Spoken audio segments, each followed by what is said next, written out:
Hello student, welcome to my channel Sarwan lecturer. ये class 10 science का model paper है जो आप लोगों के लिए बहुत ज्यादा इंपॉर्टेंट है। ये क्लास 10 साइंस का बहुत ज्यादा इंपॉर्टेंट मॉडल पेपर है। हाँ, ये मैंने अपने खुद से मॉडल पेपर बनाया है। मैंने खुद आप लोगों के लिए मॉडल पेपर बनाया है। ठीक है, देखो मैंने खुद क्यों बनाया कि आप लोगों को मैं इसमें जितने भी क्वेश्चन हैं VIMP हैं और आप लोगों से रिक्वेस्ट है कि इस मॉडल पेपर को लास्ट तक देखना। इसमें ऑब्जेक्टिव क्वेश्चंस भी हैं, अत लघु उत्तरीय प्रश्न भी हैं, लघु उत्तरीय प्रश्न और दीर्घ उत्तरीय प्रश्न, सभी प्रश्न हैं। और ये मॉडल पेपर आपके बोर्ड एग्जाम में ऐसे ही प्रश्न आएंगे जो इस मॉडल पेपर में लिया गया। और जितने भी ज्यादा मोस्ट इंपॉर्टेंट है जो आपके बोर्ड एग्जाम में 100% हिट करेंगे वही प्रश्न इसमें ऐड किए गए हैं। और अगर आप लोग देखना, ये बोर्ड एग्जाम में यही सारे प्रश्न आएंगे। सभी प्रश्न, जितने भी प्रश्न है वो मैंने बहुत ज्यादा जो इंपॉर्टेंट है VIMP प्रश्न है वो सारा ऐड किया है। और इस वीडियो को आपको रिक्वेस्ट है कि लास्ट तक देखना है। आप लोगों से बहुत ज्यादा उम्मीद है कि आप लोग लास्ट तक देखोगे, क्योंकि ये वीडियो आप लोगों की मतलब बोर्ड एग्जाम के लिए बहुत ज्यादा इंपॉर्टेंट है। मैंने खुद बनाया है, मेरा खुद का एक्सपीरियंस है। इतना तो मुझे अगर जारी कर देता तो उसमें मेहनत नहीं लगता, लेकिन इसमें बहुत ज्यादा मेहनत लगा है बनाने में। तो वीडियो को लाइक कर दो, चैनल पर यहाँ सब्सक्राइब कर लो। सबसे पहले हम लोग जो ऑब्जेक्टिव क्वेश्चन देखने वाले हैं, ऑब्जेक्टिव क्वेश्चन हम लोग सबसे पहले सॉल्व करेंगे। मॉडल पेपर का ऑब्जेक्टिव क्वेश्चन देखो, मॉडल पेपर में पहला ऑब्जेक्टिव क्वेश्चन आप लोग देख लो क्या है। ठीक है, और ये सारे क्वेश्चंस VIMP हैं जो हर बार बोर्ड एग्जाम में आता है, वही क्वेश्चंस मैंने लिया है। पहला क्वेश्चन आप देखो, अम्लीय विलयन का पीएच मान है। जो अम्लीय विलयन है उसका पीएच मान क्या होता है? अब अम्लीय विलयन का पीएच मान क्या होता है? यहां लिखा हुआ है A 0, V 7, C 7 से कम, D 7 से अधिक। अब ये क्वेश्चन आपके लिए VIMP है, मतलब बहुत ज्यादा इंपॉर्टेंट है, विथ NCERT है। अब ऐसे में इससे ज्यादा इंपॉर्टेंट क्वेश्चन आपको नहीं मिलेगा। ये मॉडल पेपर बहुत ज्यादा मतलब चेक करके बनाया गया है, कई सारे model paper, previous year paper, कई सारे बुक। ठीक है, तो इसका होगा जो अम्ल होता है, अम्ल का पीएच मान 7 से कम होता है, 7 से अधिक क्षार का होता है, 7 से कम अम्ल का होता है, और जो करेक्ट 7 है वो आपका उदासीन का होता है। अब अगला क्वेश्चन देखो, ये भी आपके लिए वेरी इंपॉर्टेंट क्वेश्चन है। मतलब मैंने भले ही एक चैप्टर से एक क्वेश्चन लिया है, लेकिन वो सारे बहुत ज्यादा इंपॉर्टेंट है। देखो लिखा हुआ है, निम्नलिखित में से कौन सी धातु अम्ल में से हाइड्रोजन विस्थापित करेगी? यहां आपके सामने A है Mg यानी कि B है Pt यानी कि C है आपका Cu एंड D है Hg यानी कि ये है magnesium, platinum, copper and mercury. अब आप बताओ कौन सा है जो अम्ल में से हाइड्रोजन विस्थापित करेगा? अम्ल में से हाइड्रोजन, देखो जो हाइड्रोजन के ऊपर स्थित होते हैं वही विस्थापित कर पाएंगे। तो ये हाइड्रोजन के नीचे होता है, ये भी हाइड्रोजन के नीचे, और Pt भी हाइड्रोजन के नीचे। Mg जो होता है ये हाइड्रोजन के ऊपर होता है, और ये जो होता है अम्ल में से हाइड्रोजन विस्थापित कर देगा। बहुत ज्यादा इंपॉर्टेंट है, और आपसे रिक्वेस्ट है कि इसका नोट्स बना लो। ये जो मॉडल पेपर मैंने बनाया है खुद से, ये आप लोगों को इसका नोट्स बनाना है और उसे बार बार पढ़ना है, क्योंकि ये क्वेश्चंस आपके बोर्ड एग्जाम के लिए 100% इंपॉर्टेंट है। तो अब आप लोगों के हाथ में, आप लोग बनाते हो कि नहीं? अब ये क्वेश्चन आप मतलब कहीं भी देख लो, बुक है या फिर आपके पास कोई गाइड है, देखना ये बहुत ज्यादा इंपॉर्टेंट है, कई बार क्वेश्चन पूछा गया है। ठीक है, तो यहां लिखा हुआ है ब्यूटेनोन में क्रियात्मक समूह है। ब्यूटेनोन यानी कि कीटोन समूह, और कीटोन समूह का क्रियात्मक समूह क्या होता है? यहां आपके सामने CHO यानी कि ये तो है एल्डिहाइड समूह, एंड ये है OH यानी कि एल्कोहल समूह, और ये है ईथर समूह, और ये जो है यही है आपका ब्यूटेनोन समूह यानी कि कीटोन समूह। ठीक है, इसमें क्रियात्मक समूह CO होता है, CO के बीच में डबल बॉन्ड होता है, और कार्बन से दो मतलब समूह जुड़े होते हैं, मतलब दो चीजें जुड़ी होती है, दो हाइड्रोजन जुड़े होते हैं। ठीक है, तो ये आपका हो गया ब्यूटेनोन। ये बहुत ज्यादा इंपॉर्टेंट है, ये आपके लिए थोड़ा सा कम है लेकिन हाँ इंपॉर्टेंट है। देखो लिखा हुआ है कि पादप में जाइलम उत्तरदायी है। देखो पादप जो होते हैं, पादप में जाइलम क्या करने के लिए होता है? जाइलम और फ्लोएम दो होते हैं। तो जाइलम क्या करने के लिए होता है, फ्लोएम क्या करने के लिए होता है? भाई जरूर नोट कर लेना हर एक क्वेश्चन, सभी आपसे रिक्वेस्ट करता हूं, बाद में आप लोग पछताओगे जब बोर्ड एग्जाम आएगा नजदीक। यहां लिखो पादप में जाइलम उत्तरदायी है। A जल का वहन, V भोजन का वहन, C अमीनो अम्ल का वहन, D ऑक्सीजन का वहन। हमेशा याद रखना, जा से जल होता है, जा से जाइलम, तो इसीलिए जल के वहन के लिए जाइलम का उपयोग होता है। फ्लोएम का जो होता है वो भोजन के वाहन के लिए होता है। किसके लिए? भोजन का वाहन करने के लिए। ठीक है, तो जल्दी से आप लोग नोट कर लो, ये बहुत ज्यादा इंपॉर्टेंट है। विथ एनसीईआरटी का क्वेश्चन है, एनसीईआरटी। ऐसे में आप लोग यार सारे क्वेश्चंस नोट कर लो, आज के बाद ऐसा आपको कोई वीडियो नहीं देगा जो आपके लिए इतना ज्यादा इंपॉर्टेंट हो। देखो यहाँ परागकोश में होता है ए वाहिदल या अंडाशय या अंडप या परागकण। अब आपको पता है परागकोश के अंदर परागकण होता है, क्योंकि इसी के द्वारा फर्टिलाइजेशन की क्रिया होती है। किसमें? इसमें, ठीक है, परागण की क्रिया होती है। तो यहां से जो आपका सही आंसर होगा वो है परागकण। तो इसमें क्या होता है? परागकण। परागकण, परागकोश में क्या होता है? परागकण। तो यहां से 5 इंपॉर्टेंट ऑब्जेक्टिव क्वेश्चन हो चुका है और सारे ऑब्जेक्टिव क्वेश्चंस हैं, इसलिए मैंने ये बहुत ज्यादा मतलब मेहनत करके वीडियो बनाया है कि आप लोगों के लिए बहुत ज्यादा जो इंपॉर्टेंट चाहे जो क्वेश्चंस हो वो इसी वीडियो में डिस्कस हो जाए साइंस का, ठीक है। देखो 6वां क्वेश्चन है मॉडल पेपर का कि मेंडल ने अपने प्रयोग में किस पौधे का प्रयोग किया था? मेंडल ने अपने मतलब प्रयोग किया था, एक्सपेरिमेंट किया था। आपको पता है आनुवंशिकता का नियम अभी बहुत ज्यादा इंपॉर्टेंट है, अभी आपको दिखाऊंगा। तो वो मेंडल ने अपने प्रयोग में किस पौधे का प्रयोग किया था? देखो आपको पता है ए है मटर, बी है आलू, सी है अंगूर, डी है पपीता। अब अगर आप लोग आनुवंशिकता का चैप्टर पढ़े होंगे तो जानते होंगे कि मेंडल ने अपने उसमें किसका प्रयोग किया था। तो यहां मैं आपको बता दूं मटर का प्रयोग किया था, क्योंकि मटर में 7 लक्षण होते हैं और 82 लक्षण भी होते हैं, इसीलिए जो मेंडल ने मटर के पौधे का प्रयोग किया था। यहां देखो 50 सेंटीमीटर फोकस दूरी वाले उत्तल लेंस की क्षमता होगी। 50 सेंटीमीटर अगर फोकस दूरी है तो 100/50 यानी कि 2 से मल्टीप्लाई गुणा हो जाएगा, यानी कि 2 हो जाएगा। और 2 अगर ये प्लस में है तो 2 वो भी प्लस में होगा, यानी कि 2 डायोप्टर आपका प्लस में आएगा। तो आपका ये जो है 2 डायोप्टर सही हो जाएगा, +2 डायोप्टर। ओके, तो यहां से आपका बहुत ज्यादा इंपॉर्टेंट क्वेश्चंस क्लियर हो रहे हैं। ऐसा में वीडियो को लाइक करते चलो। जितने भी इस मॉडल पेपर में क्वेश्चन बताए जा रहे हैं, खुद से मॉडल पेपर जो बनाया जाता है, ऐसा आपको कोई मॉडल पेपर नहीं बनाएगा, लेकिन मैं खुद से बना रहा हूं। भले ही हमें 1 घंटे के बजाय 10 घंटे मेहनत करना पड़े, लेकिन यार आपके लिए मेहनत करना पड़ेगा, क्योंकि आपको यार टॉपर बनाना है। टॉपर मतलब 90% होता है, 95% होता है। ये अचीव करने के लिए हमको भी मेहनत आपके साथ करना है। तो ऐसे में अगर आप लोग ज्यादा से ज्यादा सपोर्ट करोगे, वीडियोस को ज्यादा से ज्यादा लाइक करोगे, शेयर करोगे, चैनल को सब्सक्राइब करोगे, तो आप लोगों के लिए कई सारा मैं मेहनत करने के लिए तैयार हूं, हर एक सब्जेक्ट का ऐसे तैयारी करने के लिए, ठीक है। अगला देखो विद्युत आवेश का मात्रक होता है। विद्युत आवेश, आवेश का मात्रक क्या होता है? विद्युत का चैप्टर मैंने आपको पढ़ाया है, तो आवेश का मात्रक आपने पढ़ा भी होगा। आवेश का मात्रक जो होता है वो होता है कूलाम, कूलाम होता है। तो यहां से मैं आपको 8 ऑब्जेक्टिव क्वेश्चन बता रहा हूं, ठीक है, 8 ऑब्जेक्टिव क्वेश्चन।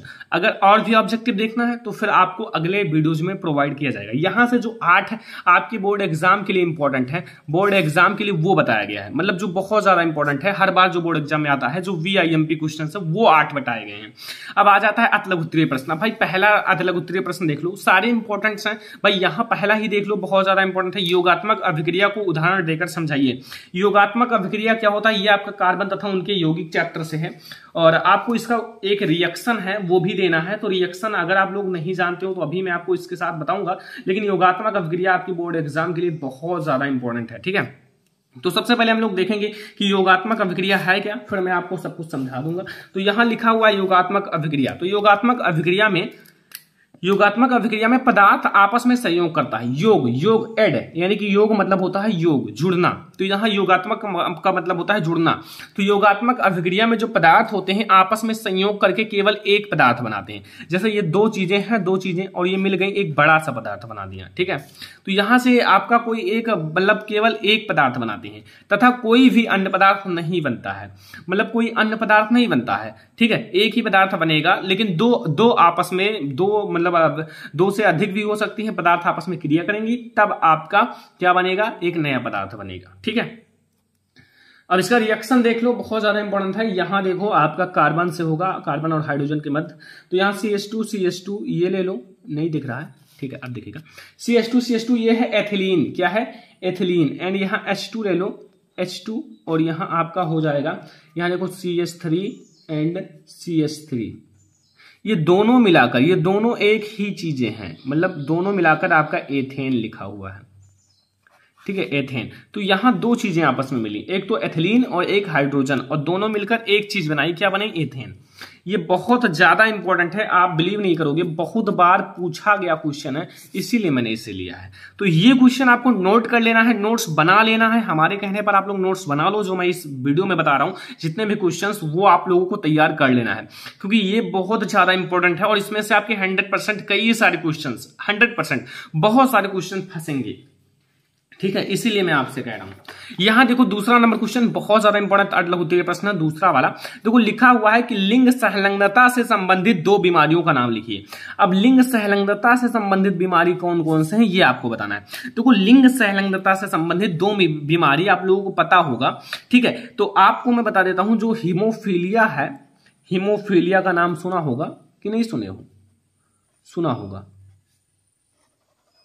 हीमोफीलिया तथा वर्णांधता, तथा जो वर्णांधता है, हीमोफीलिया तथा वर्णांधता, ठीक है, ये दोनों होते हैं लिंग संलग्न रोग। तो यहां मैं लिख लेता हूं लिंग संलग्न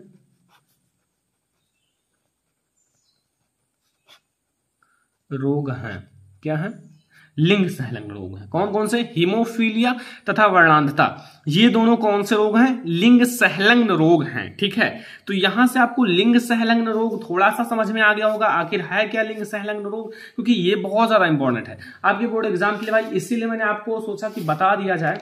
और अब आप लोग एक और क्वेश्चन समझो, बहुत ज्यादा इंपॉर्टेंट है ये क्वेश्चन। आपके छोटा सा न्यूमेरिकल है, लेकिन अतलघुत्तरीय में मैंने देखा रिकॉर्ड तोड़ दिया है आने का, इसीलिए मैंने इस क्वेश्चन को ऐड किया। और ये क्वेश्चन कहीं से नहीं, एक मतलब अलग से मॉडल पेपर से लिया गया है, क्योंकि ये भाई मतलब हर एक मॉडल पेपर से मिलाकर ये सारे क्वेश्चंस मैंने बनाया है।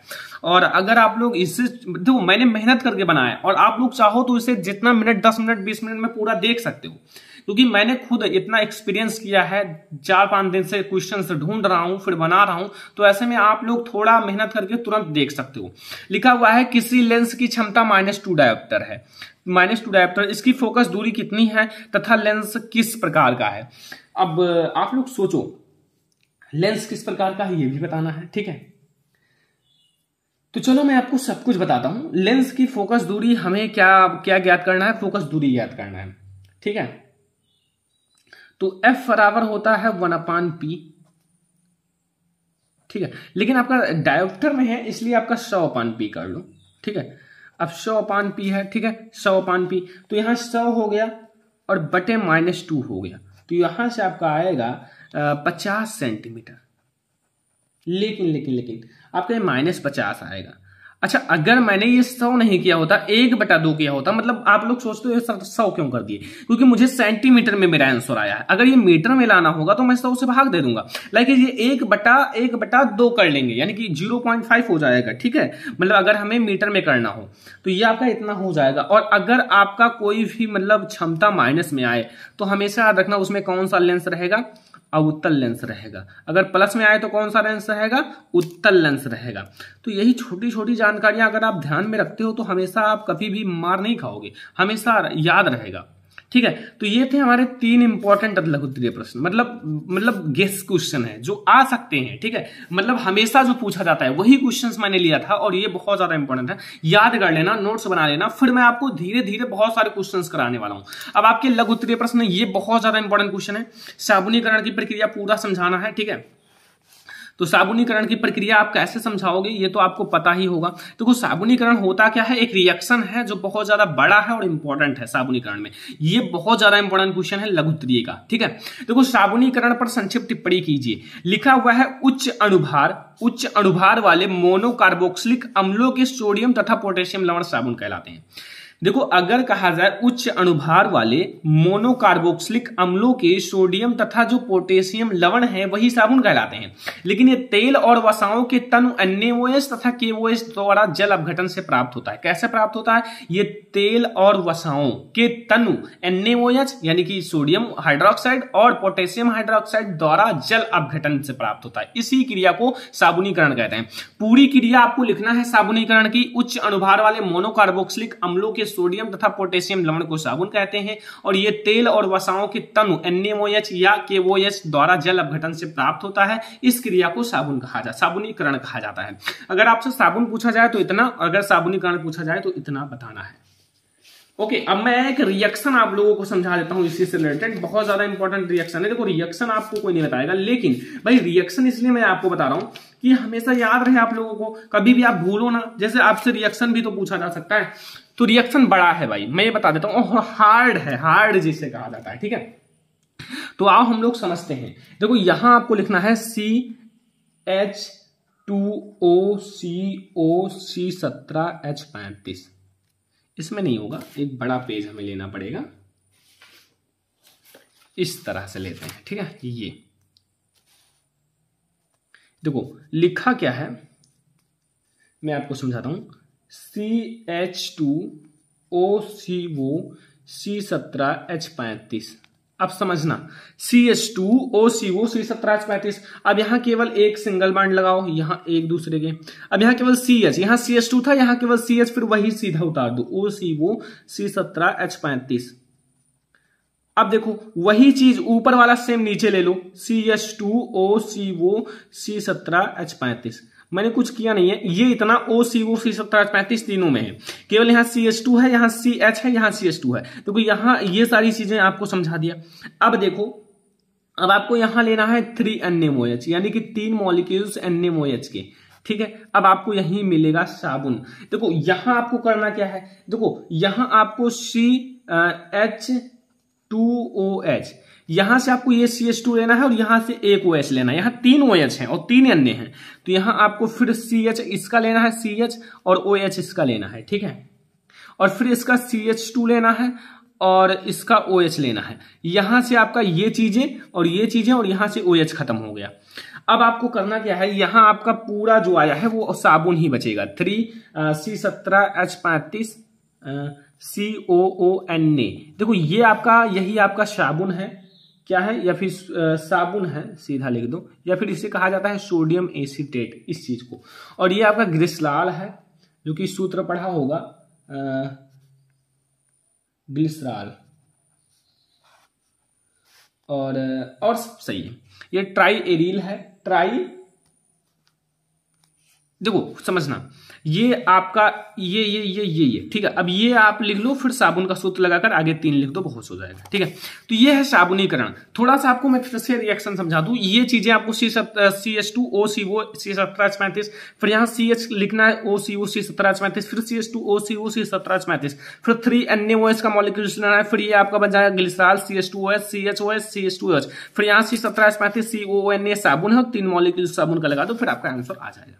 तो बस इतना ही आपको साबुनीकरण में करना है, साबुनीकरण का इतना ही प्रोसेस है बस, ठीक है। तो यहां से आपको साबुनीकरण समझ में आ गया होगा। अब मैं आपको एक लॉन्ग क्वेश्चन समझाता हूं। ये लॉन्ग क्वेश्चन बहुत ज्यादा इंपॉर्टेंट है, इतना ज्यादा इंपॉर्टेंट कि मैं इसे कह नहीं सकता कितना ज्यादा इंपॉर्टेंट है। और हाँ, आपकी बायोलॉजी में अब की बार यही आने वाला है, 100% मैं ये कह सकता हूं, क्योंकि अगर आप देखोगे ये क्वेश्चन, अगर आप देखना चाहते हो ना, मेरे पास एक बुक है लाइक एज, ये आपकी बोर्ड एग्जाम के लिए देख लो कितना ज्यादा इंपॉर्टेंट है, ये देख लो भाई, ठीक है। ये मेरा बहुत पर्सनल बुक है, जो मैंने बहुत पहले परचेज नहीं किया था, अभी जल्द ही परचेज किया है, लेकिन बहुत इंपॉर्टेंट बुक है और बहुत ज्यादा इंपॉर्टेंट ये क्वेश्चन है, ठीक है। तो जरूर याद कर लेना। देखो लिखा हुआ है, मेंडल ने आनुवांशिकता के नियम की विवेचना कीजिए। मेंडल के आनुवांशिकता के नियम की विवेचना कीजिए।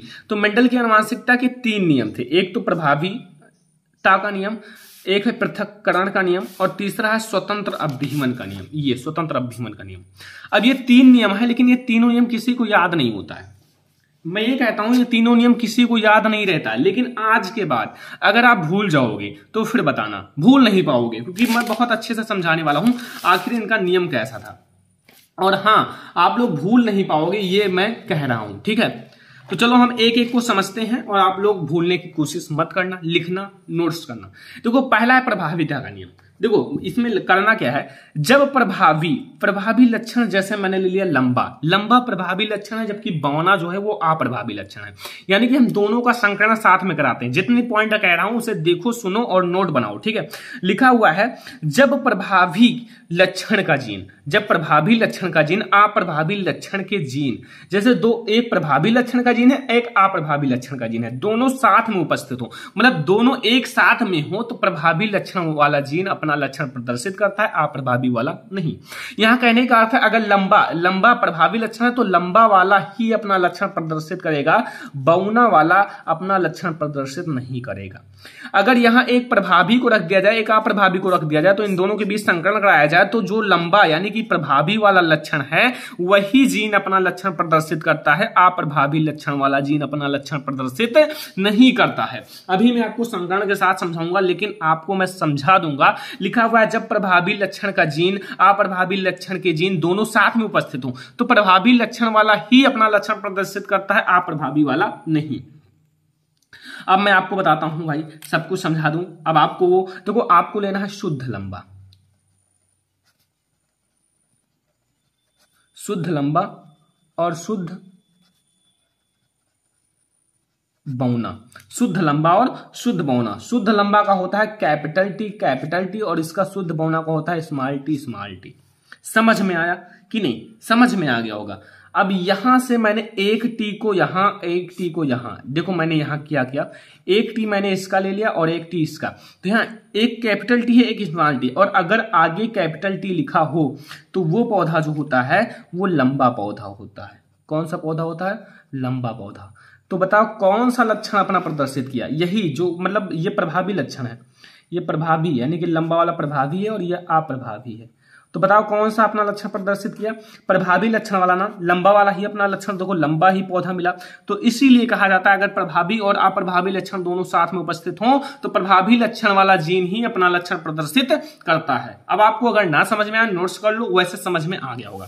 देखो दूसरा है पृथक्करण का नियम। पृथक्करण का नियम समझ लो, मैं आपको बहुत अच्छे से समझा देता हूं। लिखा हुआ है पृथक्करण के नियमानुसार कारक युग्मक बनते समय आधे आधे पृथक होकर युग्मक में चले जाते हैं। जैसे जो कारक होता है अगर उसको युग्मक बनना है तो आधे आधे पृथक होकर युग्मक में चले जाते हैं। नहीं समझ में आएगा, अभी समझ में आ जाएगा। ठीक है, मतलब आपको समझना है अगर कारक है और कारक को युग्मक बनना है, कारक को यहां कारक है, कारक को अगर युग्मक बनना है तो आधा आधा पृथक होना पड़ेगा। तो कारक को युग्मक बनते समय आधे आधे पृथक होकर युग्मक में चले जाते हैं। अब मैं आपको समझाता हूं अपने संकरण से। देखो लंबा है, बौना पौधा है। अब यहां कैपिटल टी स्मॉल टी, ये है कारक।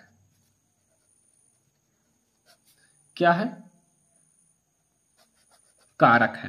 और मैंने कहा है कारक युग्मक बनते समय आधे आधे पृथक हो जाते हैं, तो ये युग्मक मैं बना रहा हूं। तो कारक युग्मक बनते समय तो ही आधे आधे पृथक होते हैं, तो मैं इसको युग्मक बना देता हूं। लाइक यहां देख लो, ये अब यहां देखो ये युग्मक बन रहे हैं तो ये आधा आधा पृथक हो गया। सॉरी, ये कैपिटल टी स्मॉल टी, ये है युग्मक। क्या है? युग्मक। अब मैंने कहा कि ये कारक जो है युग्मक बनते समय, देखो ये टी एक दो थे लेकिन ये एक एक अलग अलग, ये अलग अलग, यानी कि यही मैंने कहा ये कारक जो है युग्मक बनते समय आधे आधे पृथक हो जाते हैं। क्या दिक्कत है? समझ में आ गया होगा दोनों नियम। और तीसरा नियम क्या कहता है कि स्वतंत्र अभिमन का नियम। जब दो लक्षण का अर्थ है कि दो, ये तो एक है, लंबा बौना एक लक्षण है, लेकिन दो लक्षण आपके अलग होते हैं। लाइक जी मैंने लिया गोल पीला, और जैसे गोल है तो झुर्रीदार है, पीला है तो हरा। जैसे गोल प्रभावी लक्षण है, झुर्रीदार अप्रभावी, और पीला जो है प्रभावी है और हरा अप्रभावी। तो जब दो लक्षण को एक साथ लेकर संकरण कराया जाता है तो दोनों लक्षण के जीन युग्मक में अलग अलग हो जाते हैं। वो तो अभी आपको बताया पृथक्करण के नियम में कि दोनों लक्षण के जो जीन हैं वो युग्मक में अलग अलग हो जाते हैं और स्वतंत्र रूप से अपना लक्षण प्रदर्शित करते हैं। इस नियम को स्वतंत्र अभिमन का नियम कहते हैं। यहां कहने का अर्थ क्या है, मैंने ले लिया गोल और पीला, ये दोनों प्रभावी लक्षण हैं, और झुर्रीदार और हरा। देखो मैंने यहां जो ये आपके प्रभावी लक्षण है और ये आपके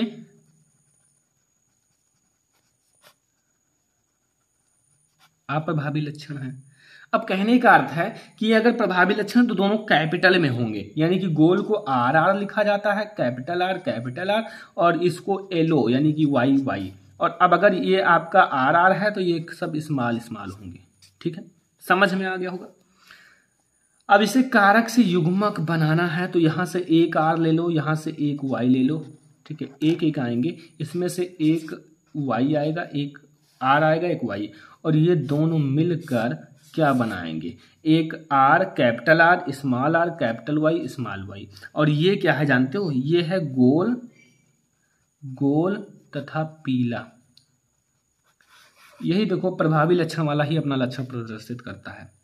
तो यहां से आज के हमारे मॉडल पेपर में मैं आपको अगर गारंटी से बताऊं तो ये मॉडल पेपर इतना ज्यादा इंपॉर्टेंट है कि जैसे आपके लिए बोर्ड एग्जाम के लिए क्वेश्चंस हैं वो लाइक आपके ये मॉडल पेपर में से मैं 100% कहता हूं बहुत सारे क्वेश्चंस फंसेंगे, क्योंकि ये जो क्वेश्चन मैंने लिया है लॉन्ग क्वेश्चन, ये मैंने इसीलिए लिया है कि ये क्वेश्चन बायोलॉजी में अब की बार आपको देखने को मिलेगा, जरूर देखने को मिलेगा।